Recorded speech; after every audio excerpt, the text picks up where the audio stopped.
Nimbula vinaka ni mata vinaka mai na sema tigo mai ki na dua tale na nonde wasi ni ngona di vitala noa and wata ni nonde vitala nongo wata ni nonde virongo dindomo na radio mbula do wata. Si venga na vanua ni sema tigo mai kina sa ngona tava beka o ninguém sema tigo mai kina go se o ninguém leki rongo tigo kina na ni ro vitala noa ke na nongo marama tau au kinda pa ki kem ni tigo yani waka nui nui ni o ni mbula vinaka tigo tosa vinaka tigo na kena garavi tigo ni tavi ka waka nui nui tali tunga ni na ilutua tigo ni vitavi tava ngai garavi tigo na ve ulu tanga so and do mai vital no taki tigo yani and na nonda wata ni veranga din do mongo na radio mbula do wata so sivitonga na vitu and vitu na viniti vekito e California ya kavi tigo ni moniti na ikatini ka walu ni singa ni vula o kotoba ke reitu ngā mo ni gendo wase tigo yani na nonda vitala noa and we wasi ni ngona ni vitala noa so do rongo di tigo yani na radio mbula do wata e kavi ni kua kani marau ni mai kero vitala no tiko vula ngendo kai tiko na nonda wata watongo nongo marama tau Doreen Saidora o nagai kere marama tau me nagai wakamadala te ki koe tiko yani ko we wakambula tiko yani vi kiomni ke sara na weka na vito kani so se vinga na vanua o ni sama tiko mai kina ni mbula vinaka marama tau. Ia, ni mbula vinaka nubutau,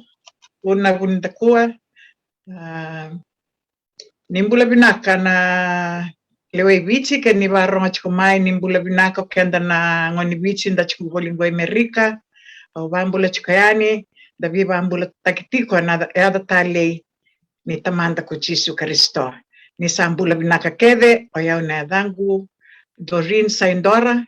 au dabututi ko mai na wabakaturango nandi, na kukoro na kabo, may nandi. Vinaka tau, ni samai ang baki vida Amerika. Ronyo ni na wakamadala tak mandanga si, vi na vanua Amerika o ni wakitiko kina, o ke la ni so, era na sema tumai, na vi se vuruvura tali so, na senga tu ni kilai. Sa vinaka tau, na valevu, o yau, pero samai ang baki vitu chungo wakaviwetini. I California, daw bung elepo na ngauna iliu o chonto kerongande huli mai solo mai le style ndo na ngauna ngua kero sa mai tiko huli babetin sa mai ang bakibitu ni rot ko huli kero chwe Petaluma California kero lewa na talching ando na valotun Petaluma Wesley Church i Petaluma. Na kawalevu tau ya na Petaluma Wesley Church ya na vuni vitala no tiko na kavini koa enduan ai tuba e sambo tokandina ka kilani na ve pakunge te tali te ngava ka levu no ke wakao ni do wakamuri tiko na ni to watwato ni na reida tiko ni asambi to kayani ndo na kena i wakamadala leka sara membaleta na ulutaga ni rovital no na kavini koa ke nongo maramatau o ya na singa ni matavu vale kartu sama imbudina tiko go na Petaluma Wesleyan Church ya beranga ni vital no takin na songos and Havika so membaleta na singa kan do sana buda tiko tau kira ke wakara ni wakamadala takamanda e tau ya wakadava na Petaluma Wesleyan Church tiko nga kina rock nga kina na itoke se so talenga na dukai kai kar mai lewena tiko na song lutongo na Petaluma Wesleyan Church sa baki vida na kena tiko mai na nung do song luto. Vale butau na Petaluma Wesley Church kita tawa utaka na Chinkadiwa na Ronondolo Chinkadiwa sorry. Kita leo nga tolungan na matabubali tawa utaka na Petaluma Wesley Church kita wandolewe ni United Methodist Church ko Petaluma sa dai kita nanuma me kita sa toso me sa kita tawa tigabunan duangan nito walilotu tigabunan tol na bubali kita leo nga tol na biwatini iyo kanimaro wikito ni nito lakboli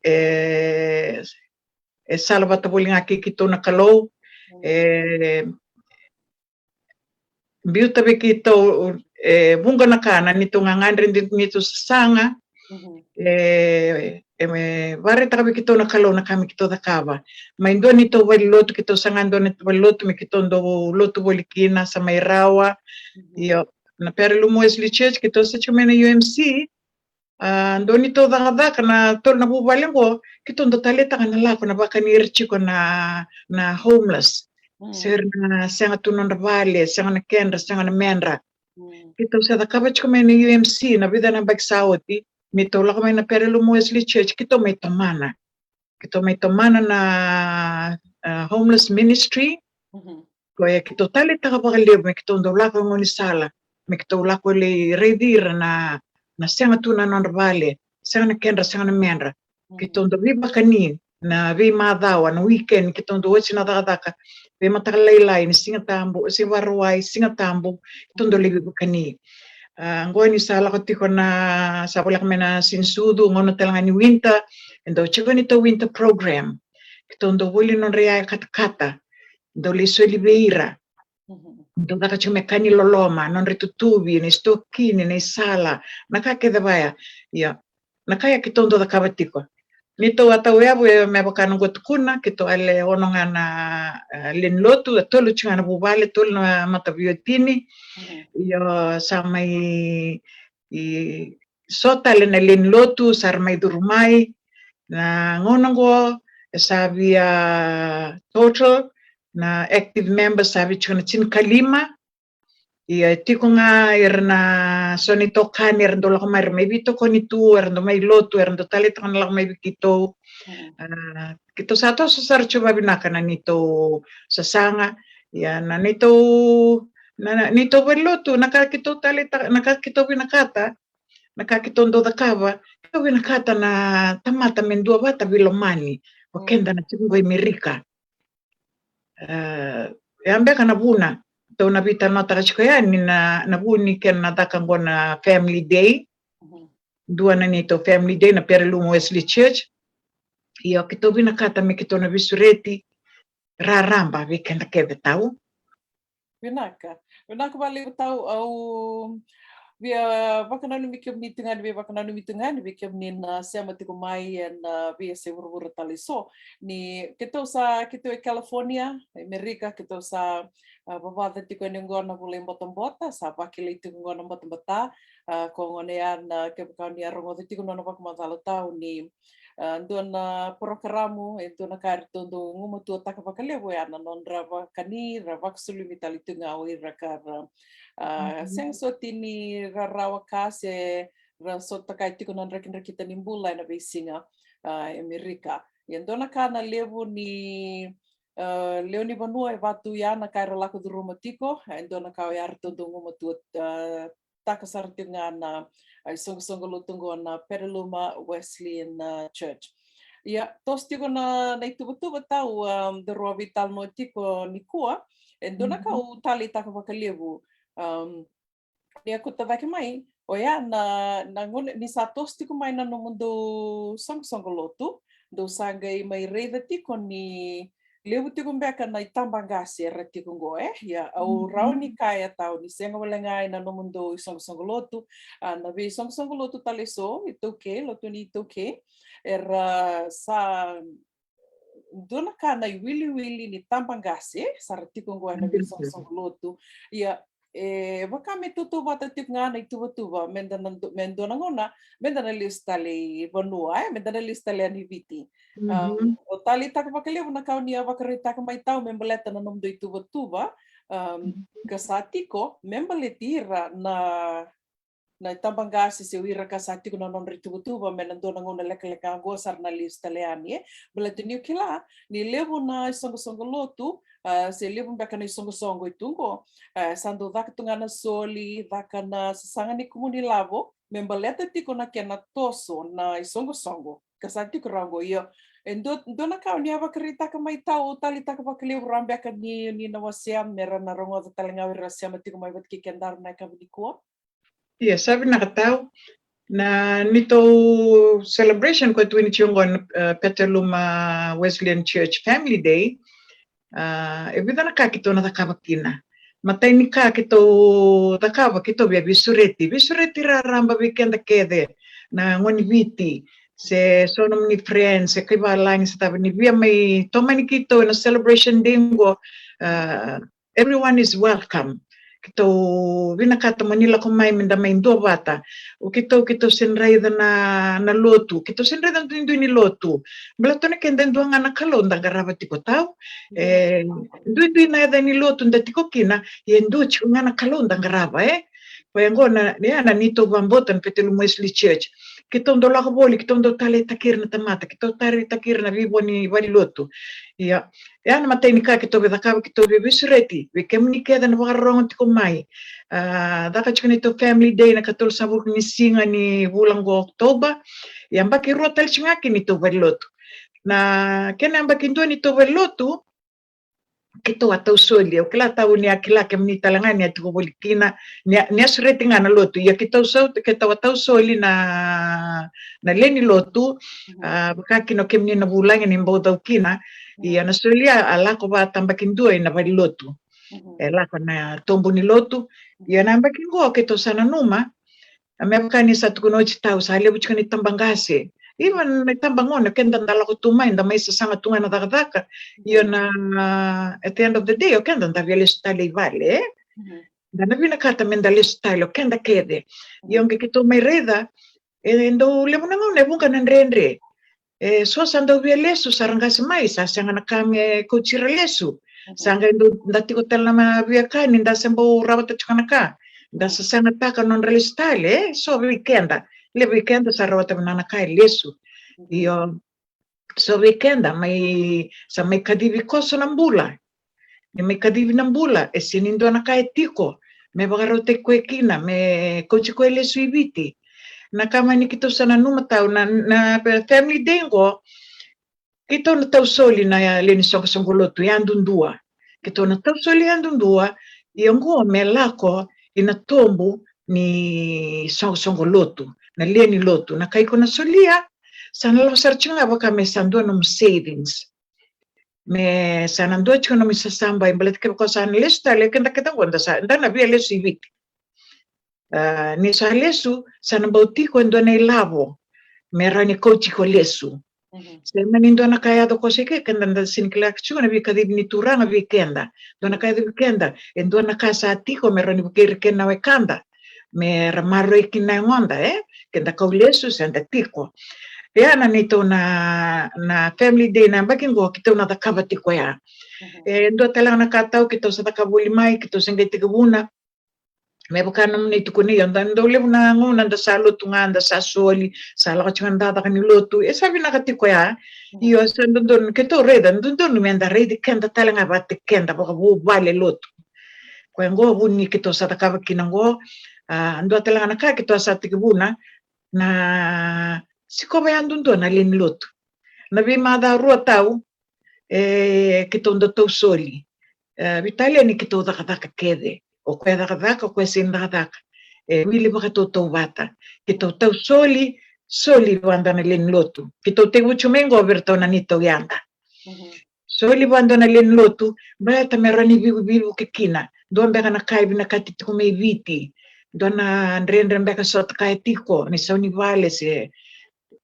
merani vi buke bua nakakito sa takatalito nga nanito bira de chuko bata kakito sa ran la ko itumba me kito lenga ravi retiko na kay Merika era senga tuna kenra senga na menra senga chon vale nito lolome tiko sa ran kaya kito ndo lako kito talita kana la na bakanira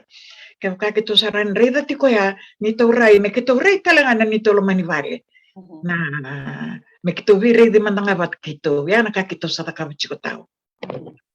Toka o wakasama taksara na você ai tika mo mandei Jerusalem hindi na todo kuna kaniba krita katao lewo nangon da sa lakoyani da sale soli na dava so dia da lewa katakabayani vire itonda ko si tutumba beka ia tiko na nonda di matu vale sangi tiko mandanga anggur vakanggur na song lotu dua na wakasama Pinaka, wakasama Yalomatura, baka Nukaya, Rayawa, mundo Garab Kimdo, Matanga, Vakati Kimdo, Beletani Vaya, Kibaka e rawa ka tava mo na le ndondolinga tale ke waka se leka tiku manda na lingada na visinga talako da le ndondolinga o tia sanga yo mai loma o do takatiku na no mu ito stose na visinga do talanga na kada sana wakandina dina takatiku ni o kenda na ituke do na kandrendre menda do maruri labo o ia o tau o wakandina dina taka ni senga ni baleta ni bunga bekenda senga ni da rawa ka se da daka mbeka da senga ni tora ni labo bina baleta ni leu bekenda na sami tungo Amerika and da daka and da saturi labo bina ka ia o wakandina dina taka ni rendre na nonda maruri labo ti baleta ni sarui levu na elonda Nindua yang ngandrapa main dona kawango senga ni ber. Vitali kitunge me ngunu titi kona lama ni madhawa. Me makatengu mandanga no gitoka ni se o nei se o de ker tiku mai me sa liu mandanga me sa ngarabi mandanga ko me sa toko bina ko se me toli bakal bina tiku ko mbeka na dona ngoni sala. Ya e batu ya na Irlanda era o kila ni rauni dana dua bata kedikina. Lebu ni lavo enda sa rawata tiko ya sa vatelnga lebu talenga na lebu talenga na Irlanda lebu na Lomanda na nonda sana soli tinga ko ya utali taka kina baka lebu na mundo porokaramu na mundo itubutuba baleta ni na via raw mbia ko bangori me soliani mele maroitiko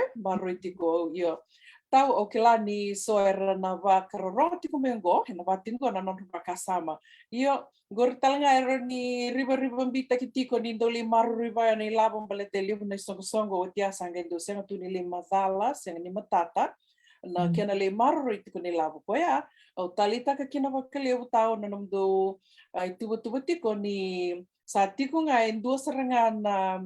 bank account sa tiko seranga endo na account membaleta vakatamba kindua na solingo veira na leoni lotu e dava mbeka tau vakantutun taki au ke vakau Iya, sandi na sarang kori tau o kito wasambani wa madalataka kito ni nang tau yabu kito na de kito na Petaluma Wesleyan Church iya sangai mai kito attach wana Wesleyan Church Amerika erto le rongo tanga mai ni sa tau yabu chiko na Petaluma Wesley Church i Petaluma ni tau yabu taka sono ngoni viti laksar ngami na kena superintendent mai sikobi kito sa mai tuna sa roko redo kemdo oh nakaka de nada kabi kemdo we are so happy to have you people as another little church here sa mani sa soli keda naka kito ndo laboran ya nangon ngela kami kinako kito sa ndo laboran ito bank account tau na ndo lambangi ni lotu ento ndrendre yo nakalo me baka nakau tuku ni kito ngitau ya buni tu lako mai sando nakana taka ni kalo na nito mbula nakake de kito sanga visotawi Dela kuma yo superintendent ni Petaluma Wesleyan Church, California, Nevada, Arizona, Hawaii, which we are under, sa $1 rotu ni to bank account, sa wotu nga na tin number. Sa dito no kwa kunilenga, kemdo sana silum do tin number, kakeda ko sa that. So, sa chiko na nito bank account, chiko na nito welfare account, chiko na operating account ko dito kinaloto. Kaya nanumiti ko na nito ilabo sa chukurachi ko sa ilabo na welfare account. Ya mene la ko batamba kinduti ko wani sungulot ke la ko ibiti sendo na kaya to ko ke ya manda na kaya sa me maro chiko minaloto. Ngechunga na ilabo ko ibiti kinaloto na operating account na nito checking account ko ibiti kinaloto. So na ilabo ngo ni kito na sulia sana la beauty ko na welfare account. Na la maro ibina katio kina oya una kanan daw niya ni lotu samba ki roti ngoni to didi maro ibi nakatiko nito ilabo sini ndono nga kito bangata nito ilabo in a ministry na homeless ministry wata na kena didi bakiti ko na nito lotu Vinaka. Totok tau obia wasi nga bakalek na vida na madhawa and baki sawo tingo na ngona ya songo sartu nga kina na vito seaki kito wasi nga ni songo talik tunga na bali lotu ke mamisando zoom tunga utia manilaksar mai na nondrito visureti na Petaluma Wesleyan Church ke to mani lako sartu baka vitamani and kila rompe kana madao ke to lako da kikina en dona kai tali via o iramandanga e non resinga ni sudure ando na keke saranga ando na wangani bola o tia ke to dono makani na matei ni ambakia singe baka na numitiko ni non reto ambakin dua na Pereluma Wesleyan and dan dambe ke tu na bulangi but o katalanga kina orto ke na leo ni lotu song lotu but ke mame na bulangi ya sage lako ndoni au elaki waka madala taka saranga mai na kena na vinda ini lavo na dabe sa tiko na dabe sa vo tiko na kaundengo koa e tali wakle biau sanga dinto na kai we rumbi umbita kitu sa matata ke de sartonga mai na non to itu wake lavo ya tau na nungu taro ni sana dona teke wuna o kila na singa ni matabu valengo se na family day kando wakana matatiki nongo ai ame na tabu di talanga kina na nom do itu bongo me na baleta na soli na non rendi soli sa non reang tu asranga ken balbale ani ge vaka tiko ani na soli ni gindu soli tiko ani asa na volai sartokan na yadana ke na levni soli tiko ani ena vingo na iya sana volai sarchinga na yadana biu iya sengai tibu ika sana la koe ani ke tu sarani solinga na vivo i madao se bula na kai sana soliti ko se plisi sana la kachunga ika e tiko ngani ni to tai dinga ni to lotu tinga ni to da kabachuko ni to da ni lotu ia na ni to ndui soliti ko e sa kacho mendo ni to savings each individual na savings makito da kava ia sana bulenga na damu na kausolia sana la koe ani dota na singo soli sana le to mani chiko na damu ya na nom soli kena balbale waka tau saranga kena leo ni lotu andua na ngona dawe bi solian kina se sa tiku ngana ngona i dodonu me sa tiku ngana sa waka tau saranga na ngona bi soli kina misana na kito reda na dona buno ya rani maro ikin nei lavo weekend me kanda ro sabital no tata no musa da buto mai ni yo ndo kenda da tamata ndolo loma enda ndo bikawitaki na libu ni lavo ndatara na libu talengan ni kena lako dong anak kai kun mi wango da solia da takava iya na bonongo misana chungando na ilabo espeto biko marreta ni toka marroe misaro chiko na kame vivo ke biko no mulako claro mulio stale iya me bukan tersabital nota chiko ni sale bunga talanga bikito sa tamba gas tokayani sa dondo nga menta sa babarau da babarau kina nambulang go ken nambulas talanga sa bermai weekend iya Dina toko. Tau ken balbale baba boi rera senga ni Willy Tiko se senga ni volai tiko na vandra na nom do song lotu na Pereluma Wesleyan Church. Ke bukara senga ni Willy Tiko kina ia era be vaka tabi talanga na soli era na katalanga mendo na nonra savings na no programo era wambe kaya se senga. Iya tau au bambo tanara au bambo ta kendu na mai kere bangori and do tu na ver na sandola chumai lotu Dina. And then they're welcome to do that. Iya. Iya rawa balateningo na no savings wala nga na nom au bambo te au sini bambo te kendu sa sinikili kito kila na baluta na bia mai mbage vikito na sinikili kito Iya. Tau. So kinikilai. Then terbetal nonggo sarani na beba kung geti kina so. Iya, as a matter of fact, irwan na marama, santo may bitukan siya na luto, nakaro sa kere siya na gori, kito sa mga doniti ko, rosoli, maroy non roy labo. And doon na kabinaka gotawe, kilo kenda da sa kilay kenda binaka. Siyang talindo kilay kenda binaka makata ki kenda na kaway tuke and doon na kabinaka go na matanggali soli bango baleta niyo matanga orongo tiko na vida na yung baki sa utingo bagsawot yung bakyan ni muri tolo na yung bagsawot orongo tiko ni levo na program si levo baka na songo sarada kama sartingango go Amerika vikim ni na siya matiko main na radio bulan do bata na kami ni kuwa go Amerika baka mimiting go California sa levo tiko na songo era sa soli sarting nga bango baka tiko na soli o tia sangay ngone dabo kina na yung baki sangay do soli may na nonra ilabo Na leu saranga ni lavanga e rasulia ya saranga na ka e ngai votai mai vira sengai soli tale mai vira na ngone dava kina na mbaki tau baka sama tau tiko na mbaki sa wati meka ndo ambiuta daki tiko ni ndoya e tini ka diwa na undolu tini ka diwa na undolu na ndola na nona i lavo ni soli ana loma ni ndo na mbaki na nona i lavo maruri tiko na nona i songo e sena songo tu levena tiko ya ndo na vakarita ki binaka do talanga na vakandina ya au vakambuta ke vakaya senga ni soli tiko vaka ya kina i songo dia na senga beka ni rau ni maroro e tuho ya na tinika dio no dolu na vakanga teki beka na sotale na ka yanga na nungu vakasama ko ya utali takina vakaliu tau na nomu do programo na Family Day Petaluma Wesleyan Family Day na vakaidurtiko ni katolu sanga vulu ni singa ni vulo kotoba go na vesureti raramba bikiamu ni ke sara o ni rawa ni na yato mikina na Petaluma kena ve vanua volekata rto vesureti tiko yani na Petaluma Wesleyan Church mo ni yato mikina vakaliu levu te kubu tiko na ndona kaloko ne kavi kina lima wanga na yaua yo wakambauta ni sambau en funga sartok nga na vana ya wongo na levu ni kartu satu vana tiko na komiti ni songongo tau ker roni wakamadala takamandanga se tava so te rao ni rana na maka uira lako yani se uira tiko non ritu tuba sar wakanana no takatiko merna lako yani laki vitoko ni vikemdo. Okay, sabi na katao na nito programo ena te vuta nga nanduan lotu Ocha ena soch ko na bata susua sana items na meke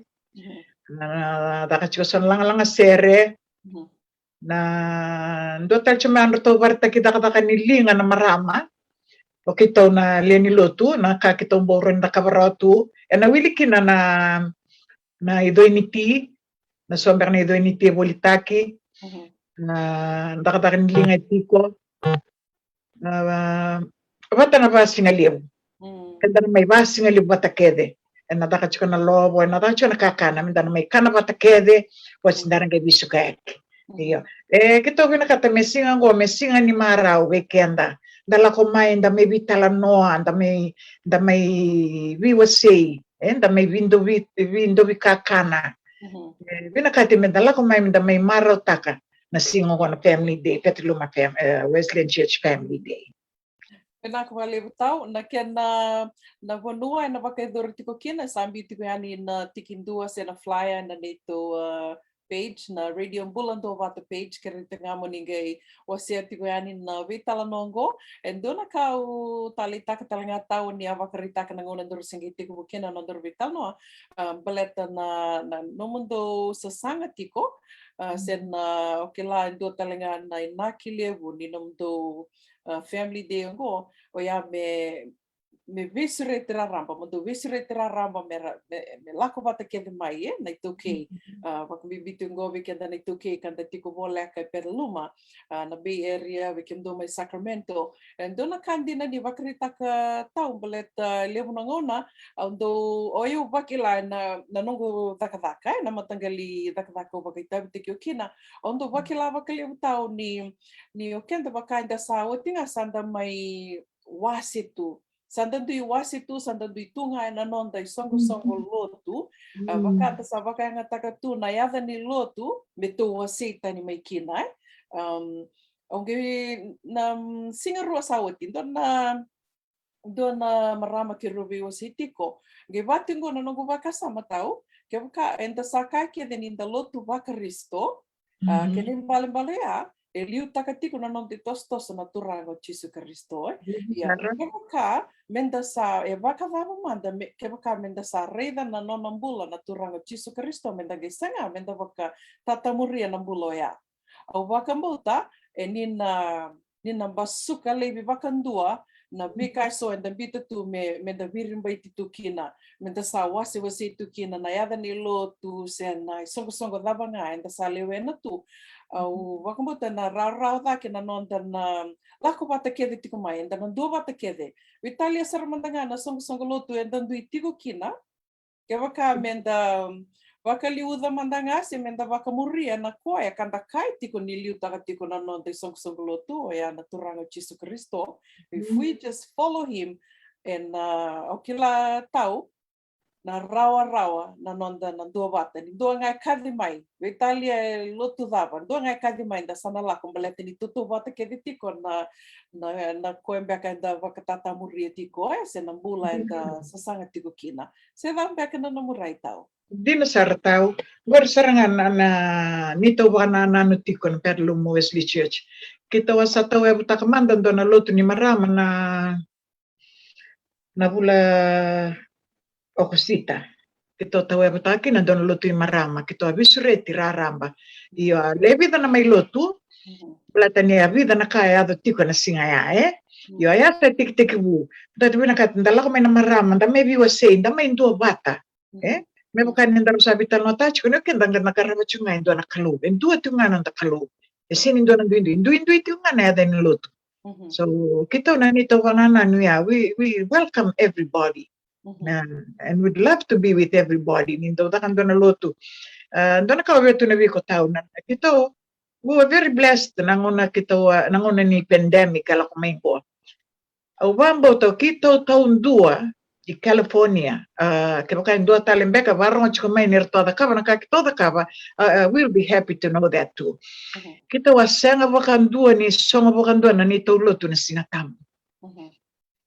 Kita loto tu may na pandemic, na tiga may ni lockdown. Kita loto ti kumbalatin kita ando tu nga nabubalilay. Kita loto wala may ni vale sa andola na loto na lako itu ba kita may loto na nito backyard. Kita loto tu nga may daw ni kuha. Endo na kita marotak. Nanguno nga endo laki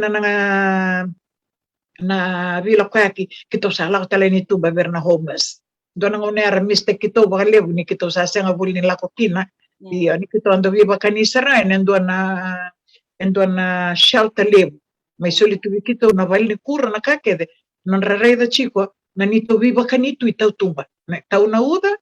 se dila na singa kita na tikoy tumba na mataglaylay na viva kani. Iyo, hanggang may solwi kito na shelter libo kito mitiyo kina. Hanggang may mundo nga ya na ni lockdown, iyo na nito walo to asya nga bukan doon ni song, may doon ni kotaw. And I'm so happy and proud to say that because kito ala ko tunga, kito gamba tunga nito kalo,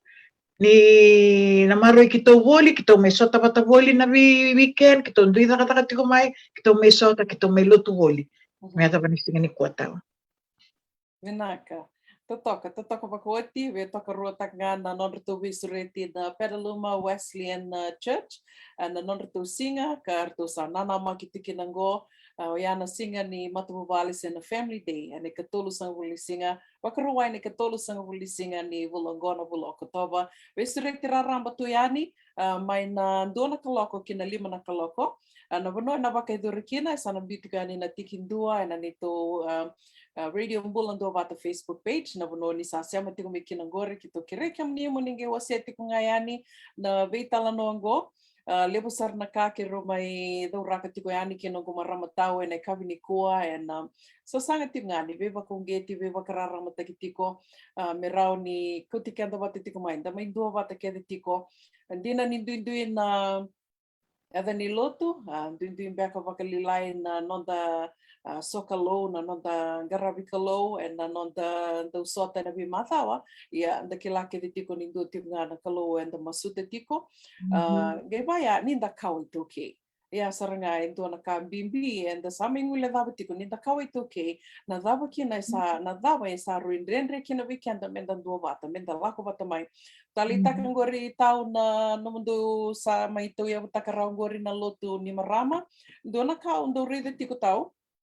Ni ang gendoro wada nga ita kami kya na loto ni Marama, ta kami sanaya na loto ni Marama. Ya au kila tiko tao wakandita ka ni senga ni daw todoko, senga ni okati todoko na isongo loto kanda sa may tikong go Amerika na songo loto ito okay da kamanda kanda sa may tikong go Amerika wakang bimbitik go na Bay Area Sacramento and nanduan beka na tikina yaro ni donga reida ke ovikim do na sato e mutakarau tikongori na lotu ni marama se na songo lotu se davanga do programo derao ni okati talanga kina na ve matalutu taleso na songo ni marama ka vitu Assemblies of God vikito na LDS CMF le sartunga era ni ndakaya ya ke baka menda sa kain dinitiko kai keditiko ninda muria keditiko na turago Jesu Kristo kanda kawai toke e toto wate kede na kainda mai lako duruma tiko na vanua lebung ko Amerika toto wate kede rau ninda kaina nonda sasanga talinga ke na vika da lako duruma na visinga tau berangani mai dawa tiko na nonda rubi tal nondo beka na kau ni via wasea be ira rasiama tiko mai na kavini kua Klas ako ang bangay tao na bisurit nga ve kendararamba nina takatiko na Petaluma Wesley Dea me bakanan daro sabitan na tatiko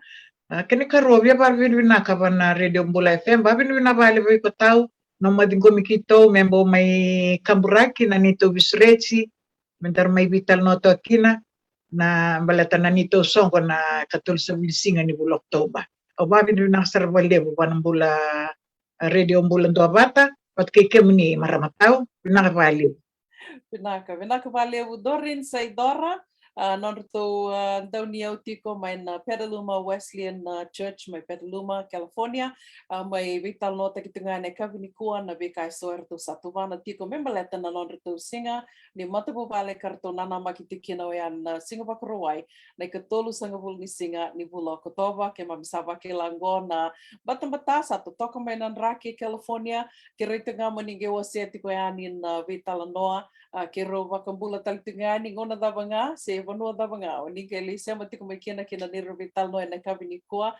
nimbolo binaka kamaro takini ndo mai vero no dindomo tiko and watu ni vero no dindomo go no radio mbula do pata no ni tokani una bonita koa me davana ngona dana ge vero no dindomo talitiko kina maro itiko no mbula ni te kalonga tatiko naka